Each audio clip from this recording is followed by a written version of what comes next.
Dans un monde où l'inégalité et la marginalisation touchent profondément les communautés vulnérables, ADRA s'est engagé à apporter de l'espoir en élaborant un projet ambitieux visant à améliorer les moyens de subsistance et les conditions de vie des communautés victimes de la lèpre.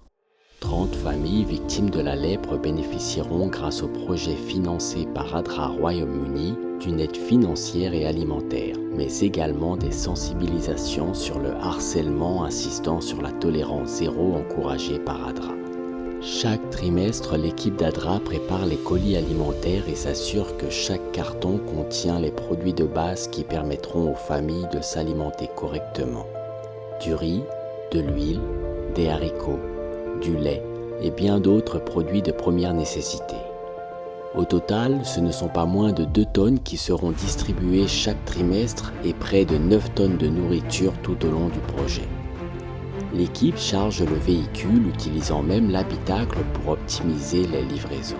Pendant 3 jours, l'équipe d'ADRA traversera les 4 coins de la capitale pour distribuer les 2 tonnes de nourriture au sein des 30 foyers ainsi que des ouguiyas, la monnaie locale, que ce soit dans des conditions extrêmes de plus de 40 degrés Celsius au thermomètre ou même jusque tard dans la nuit avec ce bel objectif, semer l'espoir et améliorer leurs conditions de vie. Autre composante indispensable pour la résilience du programme, des formations vocationnelles en couture, coiffure, teinture, sérigraphie et informatique sont proposés aux membres des foyers ainsi que des cours d'anglais pour les plus jeunes d'entre eux. Lors de chaque distribution, le personnel d'ADRA prend le temps d'écouter, d'analyser et de comprendre les besoins spécifiques de chaque famille, offrant alors un accompagnement ainsi qu'un soutien ciblé et personnalisé afin de mieux les orienter. Dans le quartier d'Elmina, plus précisément au centre de formation vocationnelle EMEL, l'ambiance est à la fête. Les jeunes ayant complété avec succès leur apprentissage sont réunis pour célébrer la remise de leur certificat. C'est dans la joie et avec beaucoup d'émotion que les apprentis récupèrent le fruit de plusieurs mois de travail. Certains, n'ayant jamais vécu ce moment, n'en reviennent pas. Seuls ou accompagnés de leur enfant, cette cérémonie restera à jamais gravée dans leur mémoire. Il me semble même entrevoir de la fierté sur leur visage. Fierté d'avoir achevé une formation, fierté d'avoir acquis des compétences, fierté d'utiliser ces nouvelles capacités.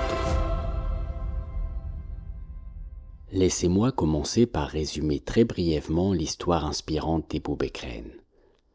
Marqué à vie par la lèpre, il a été amputé. Père de 5 enfants, il travaille comme gardien dans un entrepôt de camions. Son travail consiste principalement à laisser entrer et sortir les camions et s'assurer qu'ils ne soient ni pillés ni endommagés. Son salaire d'à peine 100 € par mois suffit tout juste à couvrir les besoins de sa famille. Tout a changé après l'intervention d'ADRA. Grâce à l'aide financière et alimentaire fournie, Ebou Bekren a pu investir dans un coffre sur son lieu de travail. À l'intérieur, il y dispose des produits consommables très appréciés des chauffeurs routiers. Chaque jour, il revend les marchandises aux chauffeurs qui le payent à la fin du mois lorsqu'ils perçoivent leur salaire. Ce petit commerce discret mais efficace lui apporte désormais davantage que son salaire de gardien. Reconnaissant, Ebou Bekren remercie ADRA, affirmant qu'il n'aurait jamais pu lancer cette activité ni même espérer doubler ses revenus sans leur soutien. À quelques kilomètres d'Ebou Bekren, elle aussi bénéficiaire du projet financé par ADRA Royaume-Uni, Teïta écrit son histoire. Dans ce local, salle de classe les matins, domicile le reste du temps et les week-ends, Teïta vit avec ses 2 enfants de moins de 10 ans.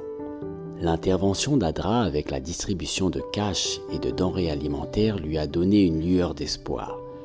Avec l'aide reçue, Teïta a renforcé son petit commerce en achetant un réfrigérateur dans lequel elle stocke du bissap, la boisson locale prisée des Mauritaniens qu'elle a commencé à préparer.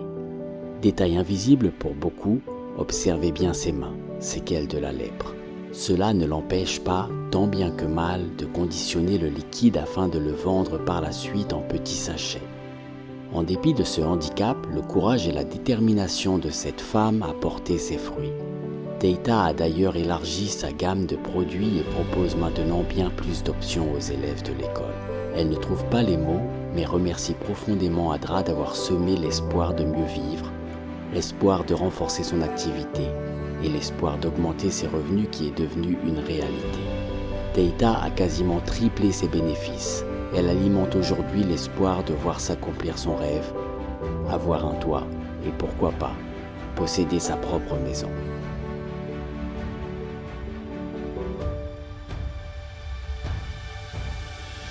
Tout comme Ebou Bekren et Teita, je pourrais vous parler d'Aïchatou qui a suivi la formation coiffure et qui aujourd'hui fait des prestations à domicile qui lui permettent de soutenir financièrement sa famille. Et que dire de Mariée, formée en teinture, elle conçoit ses propres mélarfas qu'elle revend au voisinage et sur les marchés et lui permettent de participer aux frais du foyer. Ou encore Jainaba, qui suite à la formation couture a ouvert son atelier en achetant une machine à coudre professionnelle d'occasion. C'est en compagnie de son mari et de leur fille qu'elle expose fièrement ses créations qu'elle revend et qui permet à sa famille d'améliorer leurs conditions de vie. Grâce aux efforts et au soutien d'Adra, de nombreuses familles en Mauritanie retrouvent de l'espoir et entrevoient un avenir meilleur. Mais c'est principalement grâce à votre générosité et votre soutien qu'Ebou Bekren, Teita, Aïchatou, Mariée, et la liste est encore longue, que tout cela a été possible.